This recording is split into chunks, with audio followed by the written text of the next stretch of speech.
I'm very honored to be here and in the company of such wonderful people and many friends in the audience as well. I'm going to just grab some water that I know I'll need at one point.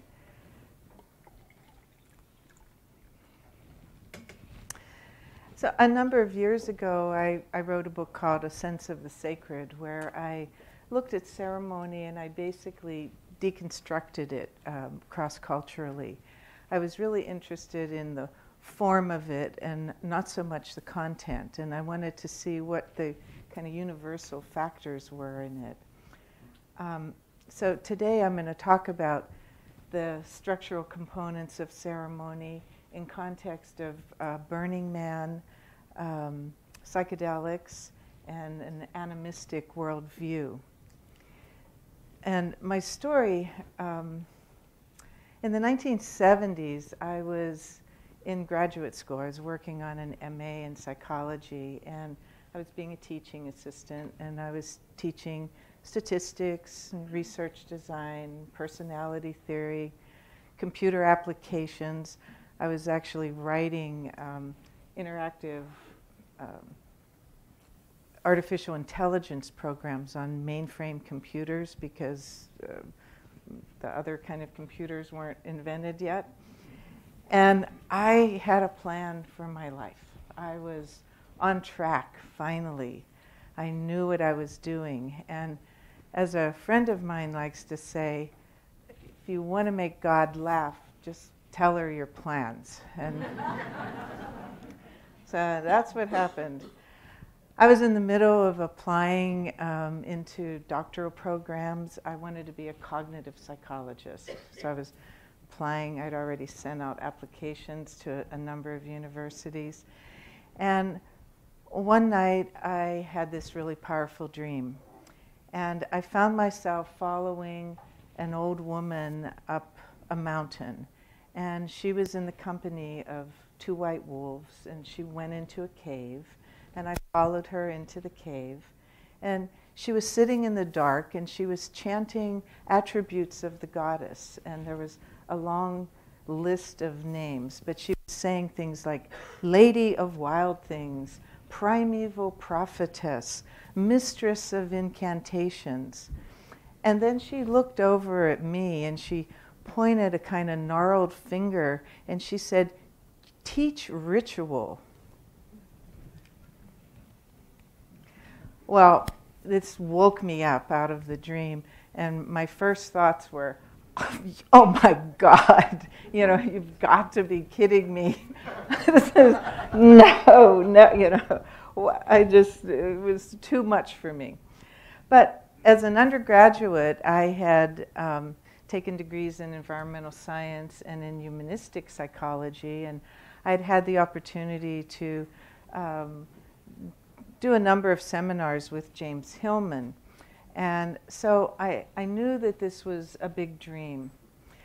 I didn't sleep the rest of the night, and the next day I went in and I found my faculty chairperson, and I said, I described the dream. I told him that, what had happened. And he looked at me and he said, of course, you have to do this. And I have a million excuses. I can't do this. I have a plan. I'm going to be a cognitive psychologist. This is too weird. It's embarrassing. I don't know anything about it. That's a really good reason, not to do this. And, what will my parents say? I've been paying, the education, all of that. But, as the saying goes, you end up teaching what it is, even if you don't know that you're supposed to know it. I ended up staying. I didn't go off to a doctoral program. And I stayed for 2 years, and I taught a class called Ritual and the Imaginal Process. And my entire life changed. And I began to educate myself, through the process of teaching this class for 2 years. And as I opened up to the world of ceremony and animism and shamanism, teachers began to arrive. And this was back in the mid-'70s. Now I have to find this little clicker thing. So a number of Native Americans appeared in my life. And they were all rebels. And rebels in the sense that they were willing to work with non-native people, with white people, and particularly a white woman. The first one who showed up was a man named Sun Bear. And Sun Bear, he had a vision of spreading the medicine wheel teachings around the country. And it was Sun Bear who created the bumper sticker, "The Earth is Our Mother," that now is very common. But back then, in the 70s, this was a novel idea. This is an example of a medicine wheel, not unlike the wheel that Barbara was talking about. I'm sure you used the medicine wheel as a way of doing that. The next person who showed up in a really strong way for me was Jaime Storm, and he wrote 7 Arrows. And he taught me a series of very advanced medicine wheels that are extremely interesting. And the 2 things that he really taught me, though, was to trust in the authenticity of my own experience and to remember that one tribe's taboo is another tribe's medicine. Also, Wallace Black Elk, Rolling Thunder, and the most personally powerful for me was Don Jose, the old Huichol shaman. And we'll come back to him. So I had opportunities to go through initiations, participate in ceremonies, vision quests, including getting buried in the ground for 2 days. And the interesting thing about all of these teachers for me was that they weren't interested in me becoming an Indian. They wanted me to develop a sense of place. And they wanted me to find a way to create meaningful ceremonies for modern day people. But in my journey, I would meet other Indians along the way, and they would ask me this question repeatedly. They would say, "Where are you from?" And I would say, "I'm from California." And they would say, "But where are you from?" And I would say, "I was born in Pennsylvania." "No, where are you from?" And I would say, "Well, my ancestors came from Europe." And this conversation would always haunt me. It would make me feel displaced, adrift, no roots. My ancestors are from Europe, but I'm not European. I'm an American, but I can't call myself a Native American. Well, botanists have long recognized that when an exotic species is introduced into a new environment, they either adapt or die. And if they adapt, they go native. So I began to think of myself as an exotic species going native. And by that, I mean inhabiting my place and coming into a relationship with it on a spiritual level. So as a result of that big dream, I found myself creating ceremonies for people and community events and encouraging my friends and their children and initiating kids into whatever I could imagine. And the more involved I became, the more I realized how eager people are for connection and a sense of community, and that we're all refreshed by any spiritual formality that increases meaning and connection in our lives. So through this basic understanding of ceremonial process, it becomes possible for family and friends to communicate in a more effective way and for their lives to live in the light of something other than themselves. And not everyone is made for organized religion. And so this is where the idea of self-generated ceremony comes in, at least for me. So life presents many challenges, among them There's birth and puberty, there's marriage, divorce, children, there's sexuality, blended families, career choices, substance abuse, psychological emergencies that happen, aging and death. And we often find ourselves muddling through these, transitions in a really painful way. So simply labeling a midlife crisis a crisis isn't enough. And neither is the talking cure of the, therapeutic hour. Time for a slide. So of all the pantheons, this is C.S. Lewis, Great Mother Nature has been the hardest to kill. And if you attended last year's conference here, you heard a number of speakers talk about animism and shamanism and myth. And there's a joke from anthropologists that myth is other people's religion. And social anthropologist Virginia Hine, she also coined the word networking. She said myth in its real sense is not mere fantasy or the opposite of reality.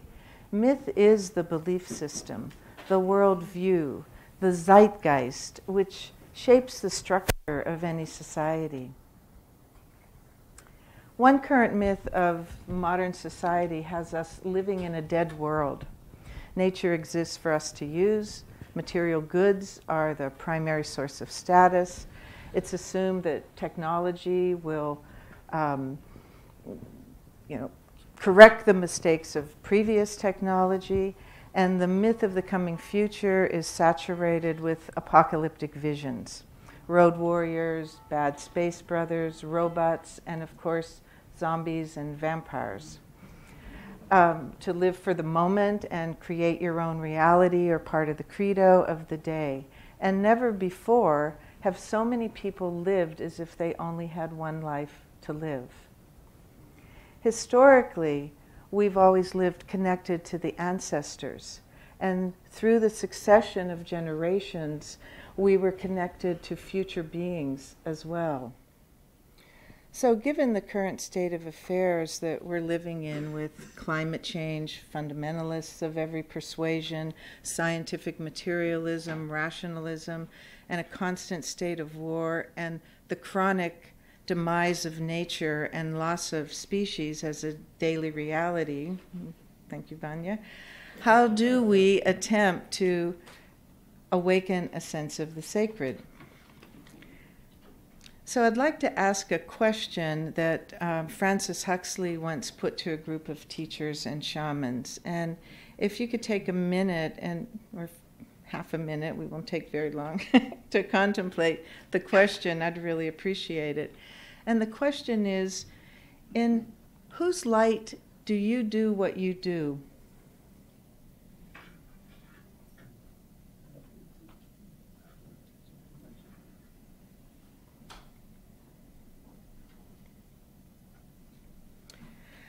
I find that this question confronts our own level of comfort or discomfort that we might each feel in regard to our own belief system.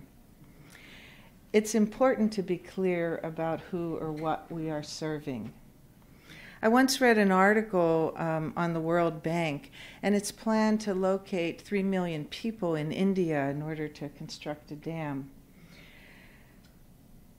When the head of the World Bank, a man named Alden Clausen, was questioned about the ethical effect that this would have on stable villages, elephants, tigers, entire ecosystems, not to mention the people who would be displaced, his answer was, "I worship at the altar of economic pragmatism." So I think the old god Mammon has kind of served his purpose on the planet at this point. Many people around the planet, rich and poor, are wanting to save the natural world with its animals and rainforests. And as people begin to feel the effects of climate change, like right here, right now, right in our own backyards, there's a big wake-up call that's happening.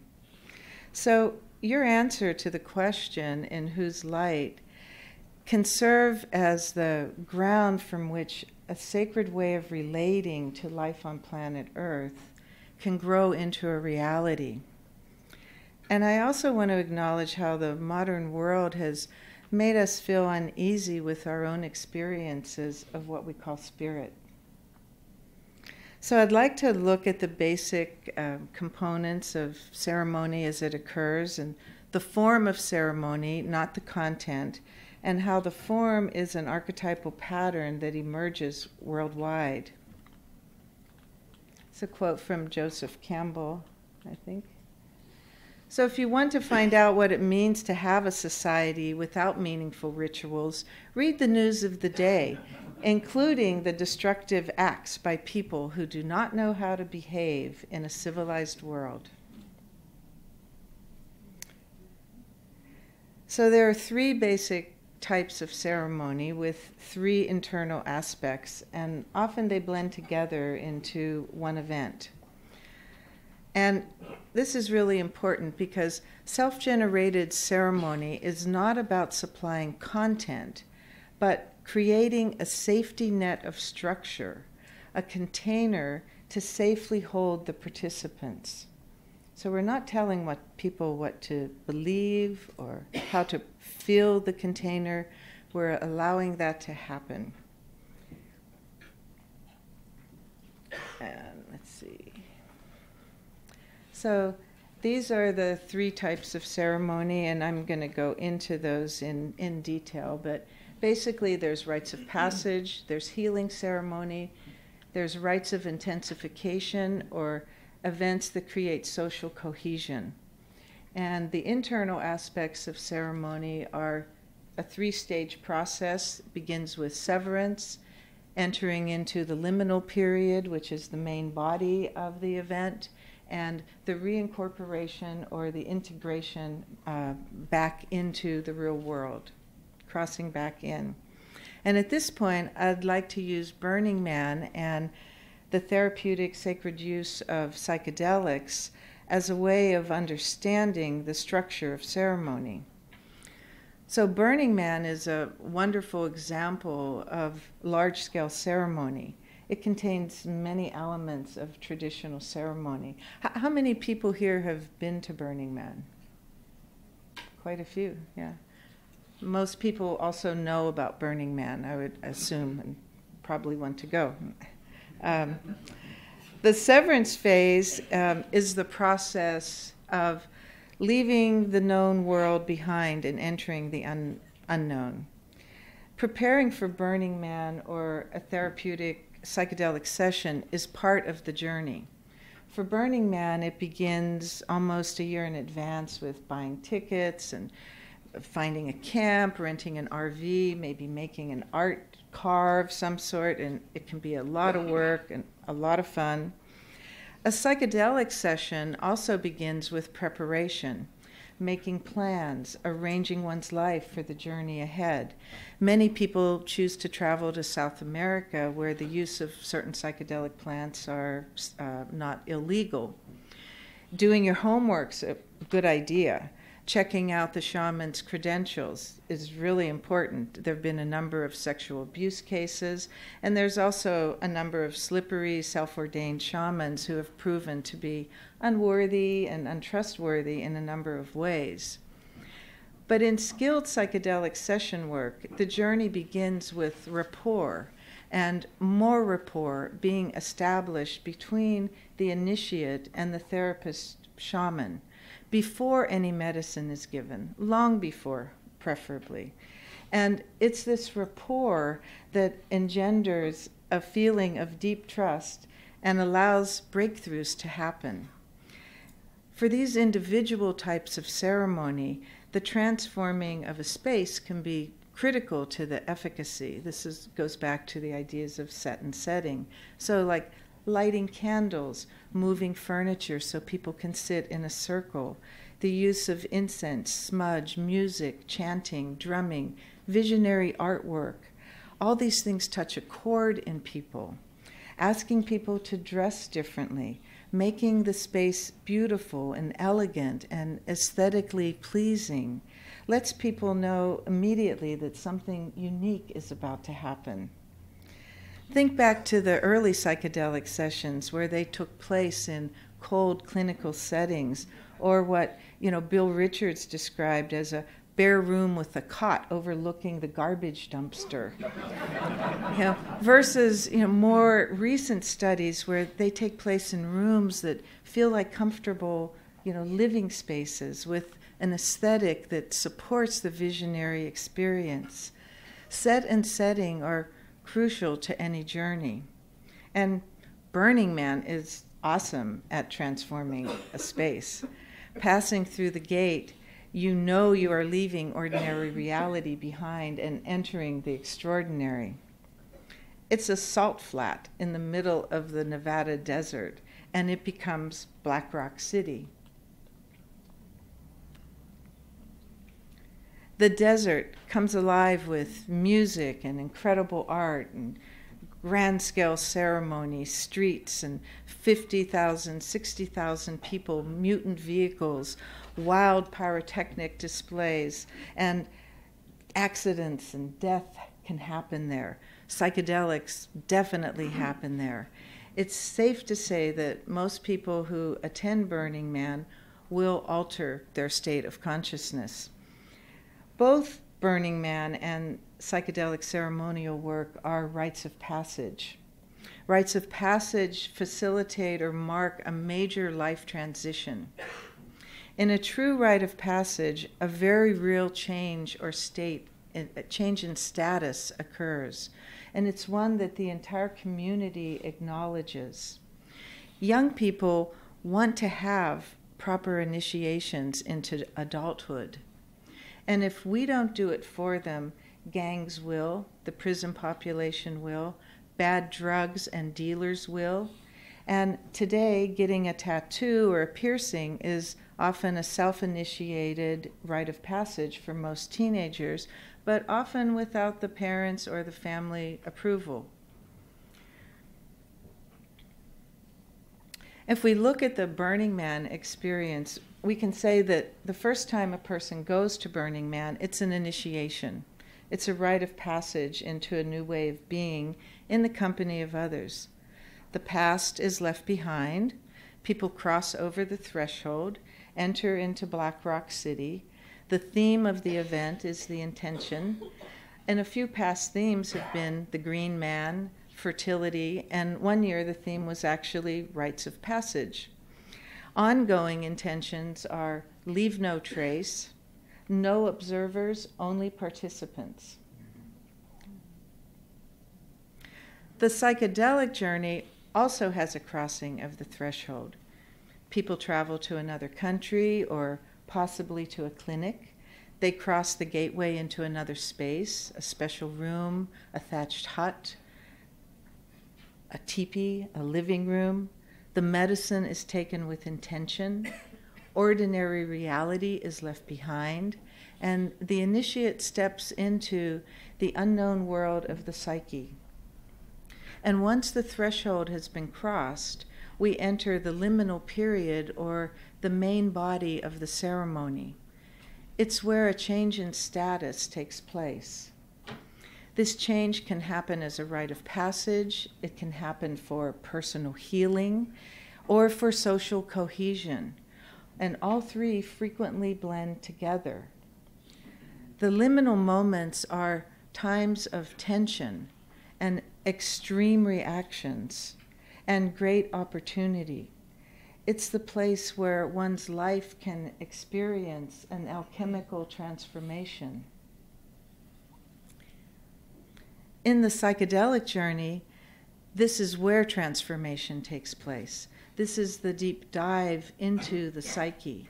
It's the time when, working with a skilled therapist, that trauma can be faced and memory cleansed. The initiate can remember themselves, reevaluate their situation, and also gain and give gratitude and forgiveness. Psychedelics used as a tool for spiritual growth can bring a person into a core human experience of profound healing. Simple ceremony can aid this epiphany of awareness, allowing self-realization to take place inside the being of the person. At Burning Man, it's this build up to the burn. It's a night of the sacred and the profane, and it's during the liminal period that many people experience a trial by fire.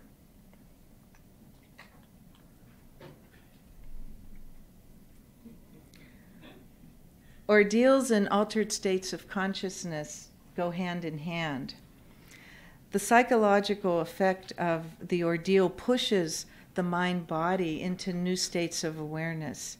The element of ordeal is always present in the most powerful ceremonies. And again, Burning Man has its ordeals. There's whiteouts, there's wind and rain and heat and noise and porta potties and lack of sleep, and all of these things come together to push people beyond their edge. And it breaks them down and it opens them up at the same time.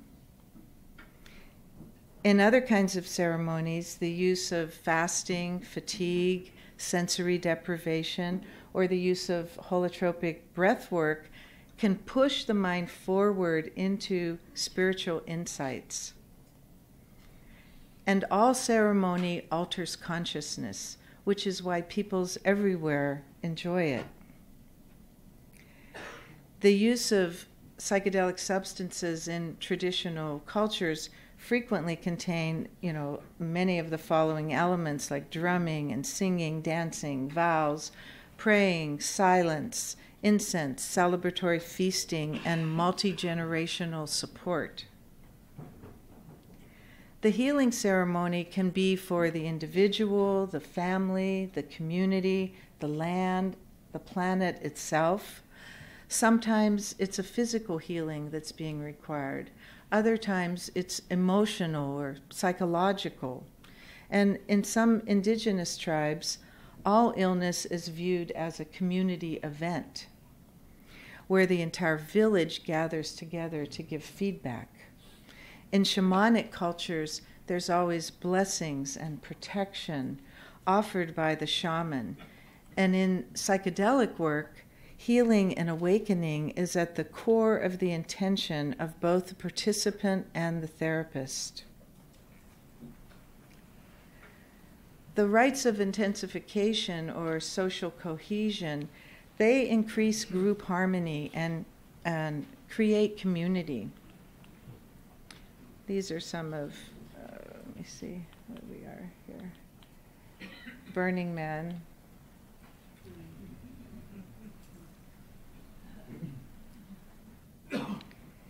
In terms of psychedelics, there really are few ceremonial experiences available to people that allow this collective experience of social cohesion to happen. Other than we have Santo Daime, we have Native American church, we have Burning Man, and we have certain kinds of dance forms that came out of the rave scene. But most sanctioned psychedelic work takes place with blindfolds and is focused on the individual rather than a group experience. At Burning Man, however, the feeling is one of being retribalized. It's primary.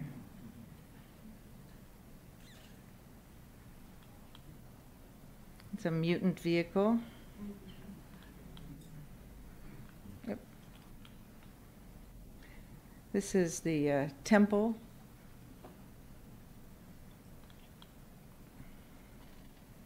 Tribal girl. The final phase of the structure of ceremony is the reincorporation or integration. And this is what Wallace Black Elk says. One's vision must be performed on earth for the people to see. Only then does the visionary experience become real. This is all about integration. This is the reunion. It's the turning back into ordinary life. It's the recrossing of the gateway or the threshold. And it's the most critical phase of any rite of passage. And it's the integration of your experience. The initiate returns to the world and to the community, but with a new status and awareness. And we saw this clearly in the follow-up to the psilocybin research on spiritual practices at Johns Hopkins, where co-workers and family could testify to the changes that had taken place in the subjects or initiates months later. How a psychedelic session or ceremony ends is crucial to the integration. The initiate as a burner or a novice in the world of psychedelics is being asked to live their life with new responsibilities and in new relationship to the world at large. It's important that there's a network of support. Burning Man provides this in the form of decompression parties. Some shamans provide support, and good psychedelic work requires a therapist who can be available for post-session therapy. The high point of Burning Man is, of course, the Saturday night burn, and it's the peak of the event.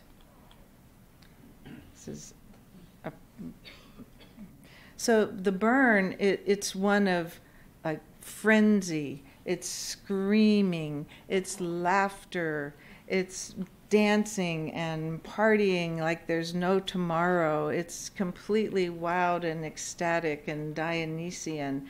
And it's what has brought everybody together. This is what people look like as the man starts to burn. But it's the burning of the temple that brings a solemn closure to Burning Man the next night, on Sunday night. And after a week of intensity and ordeal and wild delight, the burning of the temple gathers the energy together, and before sending people back across the threshold into their lives. This is one of the temples. And the temple, it's served as a place of refuge during the week. It's a place where people go for sunrise meditation. It's a place where you put pictures of friends and family who may have passed on. It's a place of remembrance. It's for loved ones, and it's for healings. And it's a place of connection and beauty. They're very beautiful structures that are built.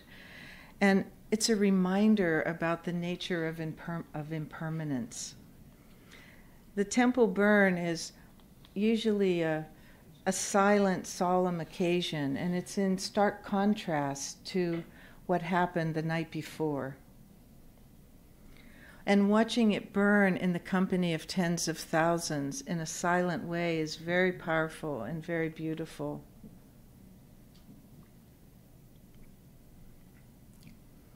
And it's a time of integration and insight. And sadly, with psychedelics, the integration is often overlooked. And people rush off into their lives to the next event. And in good medicine work, there's adequate time between sessions. There's an opportunity to digest what has happened and to actually have life experience where you get to incorporate what it is that you have realized as a result of the process that you've been through. Often it's not beneficial to talk about what has occurred, but let it settle into the psyche, for the effects of the medicine can last much longer than the amount of time it's actually in the body. So I'm going to have a drink. I'd like to shift gears now from Burning Man and take a brief look at two animistic psychedelic cultures who have not only survived up to the present moment, but they've exerted a tremendous influence on our world and many people sitting in this room, myself included. And they live here on this continent, and I think their message is important to us, and especially at this juncture in time, because they have very definite answers to the question, in whose light?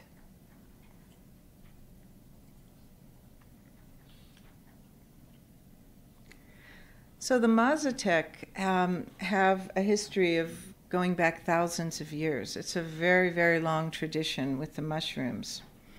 And the family, the mother, the father, the aunts, the uncles, the children, they all participate in the transformations.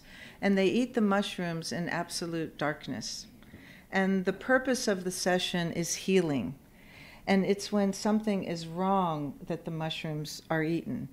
If there's nothing wrong, they are not eaten. Everyone keeps silent in the darkness, and this is a curandera. And the curandera speaks for each of those presents, but it's actually the mushrooms who speak and chant and sing through her. The mushrooms tell her what is wrong and how to remedy it. So imagine a dark hut. This is Maria Sabina. There's some slides. You're in this dark hut. There's copal burning. The shaman's chanting this ancient litany that traces back to the Aztecs. The ceremony continues through the night and into the rising dawn, where the truth is revealed in the light of day. From the beginning, the task is to discover, where did this sickness come from? What do we need to do as a family to get rid of this? And it's understood to include not only physical illness, but mental troubles and ethical problems as well. So given to the depressed, the mushrooms awaken catharsis. And given to those with problems, they provide a vision of where a life is out of balance.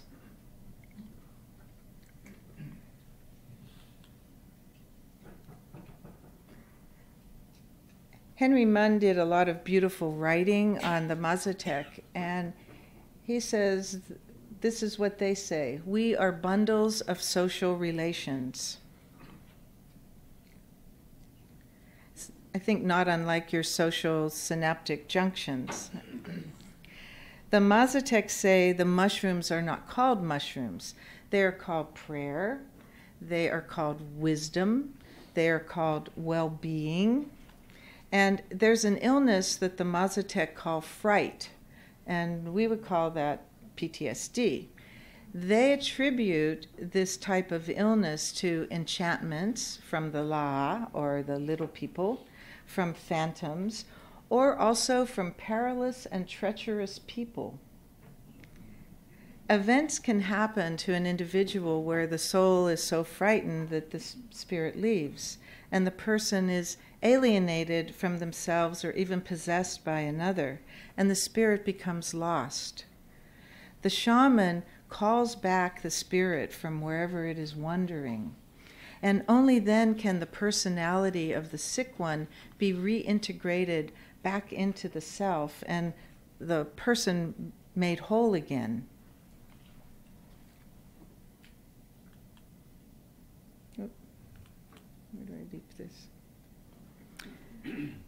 These sicknesses of soul and spirit traditionally require 3 sessions with the mushrooms. So I once had the opportunity to participate in the traditional ceremony with a Mazatec grandmother, or curandera, and I was given 6.5 grams of dried mushrooms.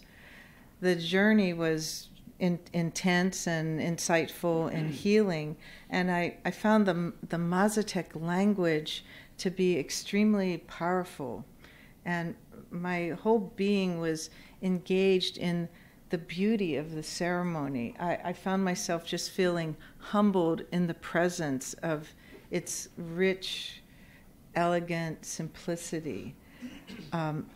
And I knew in my core that I was experiencing the ancient ceremony of the magic mushroom. the chanting was a guiding force that carried me along. And I had a blindfold on and I was in the dark, but at a certain moment I just had to like take a peek around the room and kind of check out what the reality out there looked like. And so I lifted my mask and I looked around the room and I saw two things. I saw a web-like structure everywhere, a filmy veil that I was able to see through into realizations. And then I took a quick glance over to the curandera, and as she was singing, she was one person away from me, and she was a giant, colorful hummingbird. And I quickly put my mask back on, and I felt like I had like seen something I wasn't supposed to see, and I better like reel it back in. Anyway, she was beautiful and she was powerful, and I remembered that for the Aztecs that the hummingbird was a powerful medicine animal. So the next morning, when I saw her assistant, I fessed up to her that I had taken a look around the room and that the grandmother was no longer a human being but a hummingbird singing to us. And she laughed and she said, "Oh yeah, that's her totem. She frequently turns into a hummingbird in the course of the night, and you were lucky to see that." I can't explain those types of shamanic occurrences, but I know that at times the doors of perception get cleansed and we get to see clearly. It's Maria Sabina too, as a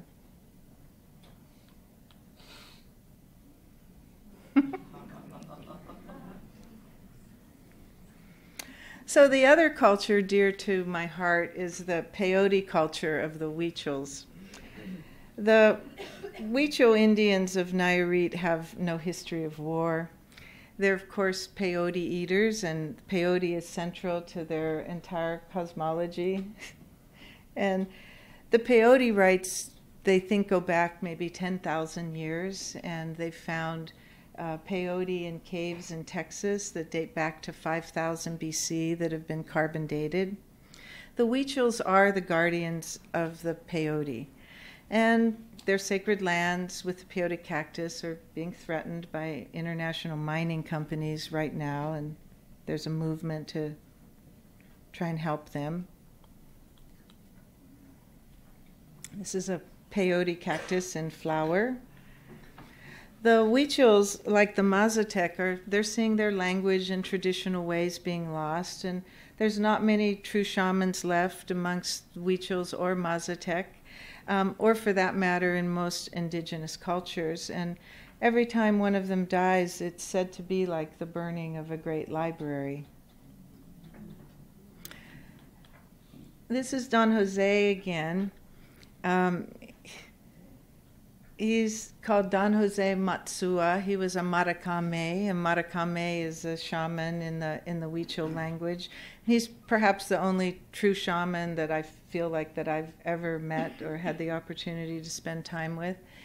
He was over 100 years old when I met him, and he died at somewhere between 108 and 110, depending on. He had no teeth. He had one of his arms had been chopped off earlier in his life. He was a healing doctor, a sucking doctor. He still grew all of his corn. He was not supported by the people in the way that a priest might be. He still grew his corn. He still did everything that he needed to do to survive, and he did his ceremonies for the people as a healer. And during the last big drought in California in 1970, Don Jose was in the 70s, he came to Esalen. And when he found out that we were having a drought, he said, "Why didn't you tell me?" And so he said, "Everybody, get a candle, get some chocolate, get some money, and we'll go down to the ocean and we'll make offerings to Haramara, our mother, the ocean." And so everybody did that, and he did prayers and supplications, and 24 hours later, the drought ended with a storm that came out of nowhere. These are the Huichols on their pilgrimage. The Huichol path is called the Path with Heart, and it's one of beauty. It's a continuous cycle of ritual and devotional events designed to help the people stay connected to the ancient ones. The belief system has names for every aspect of the natural world. Their cosmology takes days and days to hear, and you still feel like you just got the Cliff Note version of it. So Tatewari is grandfather fire.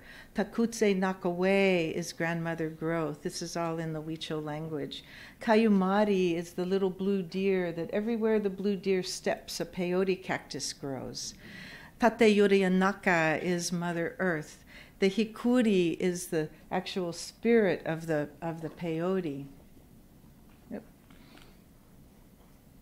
The Nyarika is the center place that we travel into in order to get to the other side of reality. It's like the center of the mandala or the bindu point on a tanka.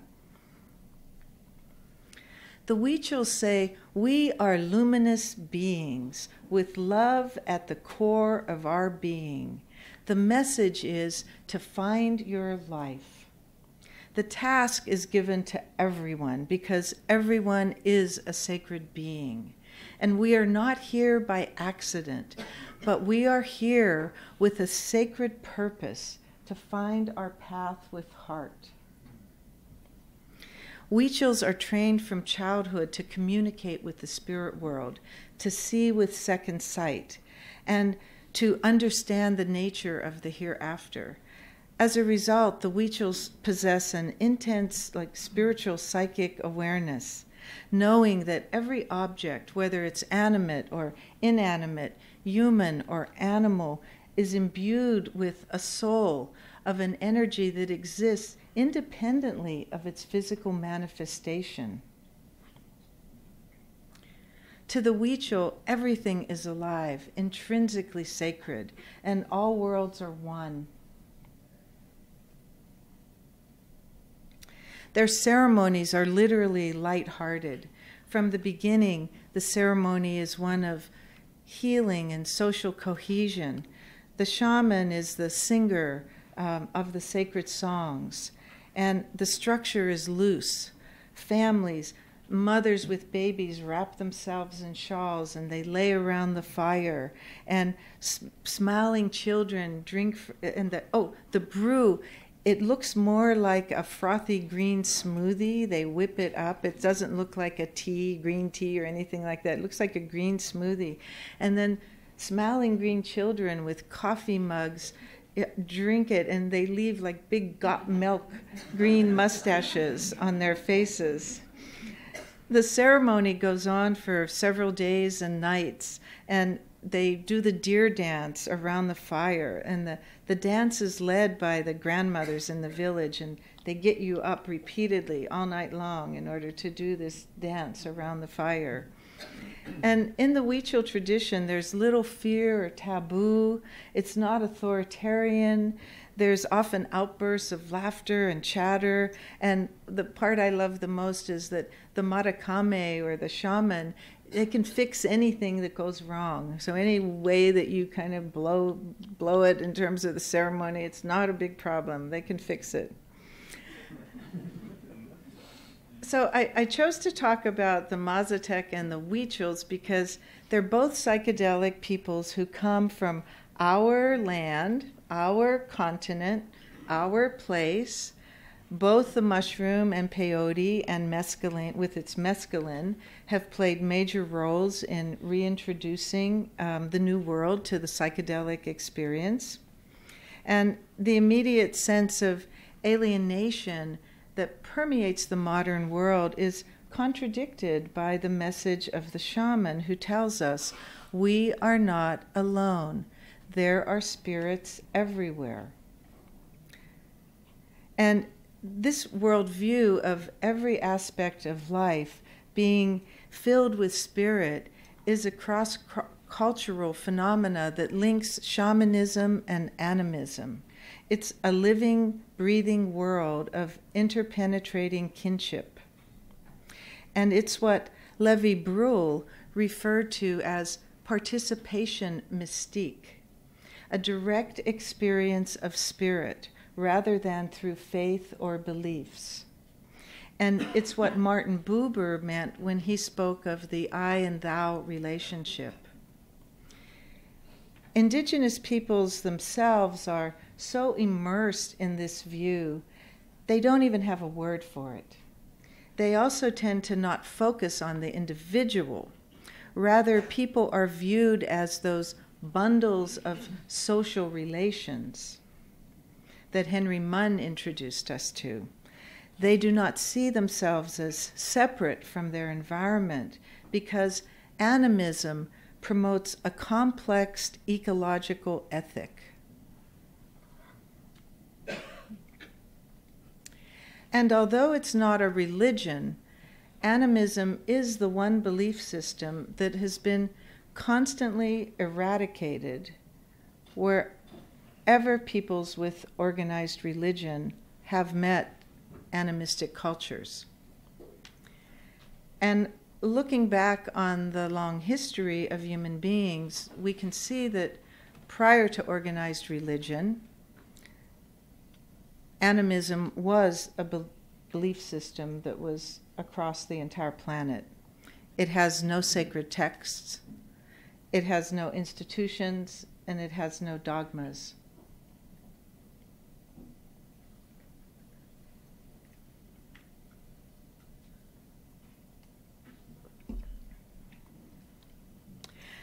Today, the world we're living in and passing on to our children and grandchildren can look pretty grim. We're not that different from the Huichols or the Mazatec as they struggle for survival, and grim though it might be, it's not without hope for a better and sustainable world. And I hope to get us to that hopeful place as I wrap this up. Anthropologists have long noted that whenever a culture reaches a breaking point, a movement frequently rises up out of the chaos, putting forth a new vision of survival and renewal. And these human attempts at warding off cultural extinction are known as revitalization movements. And they frequently end tragically, as did the ghost dance of the Native Americans at Wounded Knee in the 1890 actually. And one reason for the tragic endings is that they frighten or threaten the powers that be. When rulers or governments get frightened, they clamp down and either kill or imprison those trying to bring about radical change. In the past, revitalization movements have occurred as a result of a vision given to a charismatic leader.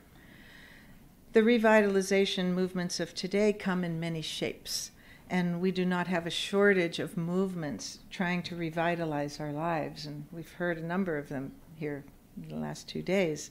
Some of them are socio-political, others are environmental or spiritual, and focused on how to create a compassionate and sustainable way of living on the earth.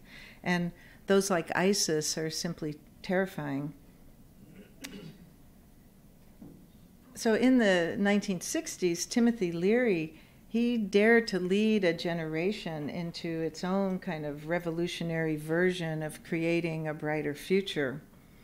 And the government was already threatened by so many other movements that, it swiftly outlawed the use of LSD for research and personal use in California in 1966, a year before the Summer of Love.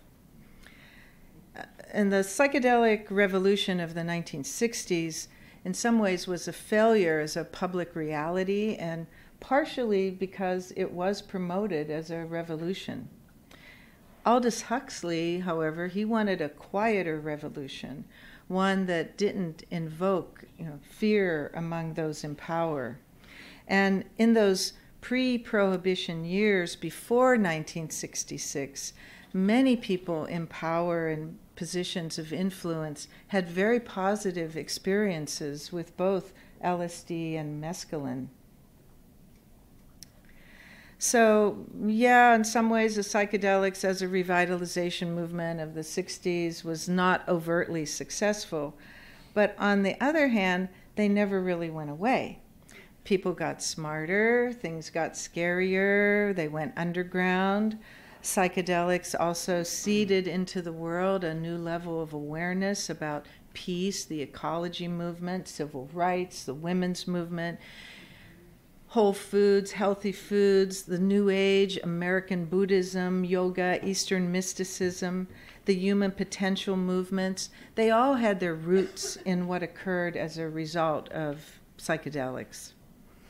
So, continuing this thread between initiation, animism, shamanism, psychedelics, awakening the sacred within, I'd like to imagine a post-prohibition world around the use of psychedelics, where beneficial healing substances like psilocybin, MDMA, LSD, and mescaline are available. Freedom, ayahuasca, it's already kind of available, isn't it? Where freedom of religion includes the freedom of your own mind and body. And while I'm at it, let's imagine a world where we have meaningful rites of passage and self-generated ceremonies. And Burning Man's a testimony to the desire to re-tribalize and re-sacralize our lives. Imagine a place where our children and grandchildren inherit a world worth living in, where animism is not an artifact of remote or extinct indigenous cultures. It's a future in which we have a real and sustainable relationship with nature, animals, the elements, and the earth itself as Gaia, not in a primitive, superstitious way, but in a smart, elegant way. And as I said, psychedelics never really went away. And as a revitalization movement revisited 50 years later, it's now looking hopeful. Thank God there's no charismatic leader calling for a revolution around it. The clinically controlled use of these substances is not provoking fear in the powers that be. And that's extremely important. Now there's support from government agents and agencies and universities and scholars and researchers and philanthropists as scientific studies validate the healing power of these substances when combined with psychotherapy. And there might even be a day when we can practice what I call engaged psychedelicism. The therapeutic blindfolds can come off, and people can create ceremonial ways to sit eyes open in the company of family and friends, and as a bundle of social relations, without having to go to Mexico or the Amazon to do it. It's a future where high-functioning people can gather together, not because they're ill, but because they're seeking visions for the betterment of the world. Thank you, Bob, Jesse. States can become traits, fully integrated into everyday life. And like the Wixárika, we get to participate in collective states of awareness for our mutual benefit and just plain love. So all these things, ceremony, animism, Burning Man, psychoactive substances, they're all perturbations in the field of consciousness that can awaken the sacred within. They're part of our birthright as people of this planet Earth. I hope we can take some lessons from the Mazatec and Wixárika, and given this moment, I hope we can all really know where we come from, and most importantly, in whose light we do what we do. Thank you.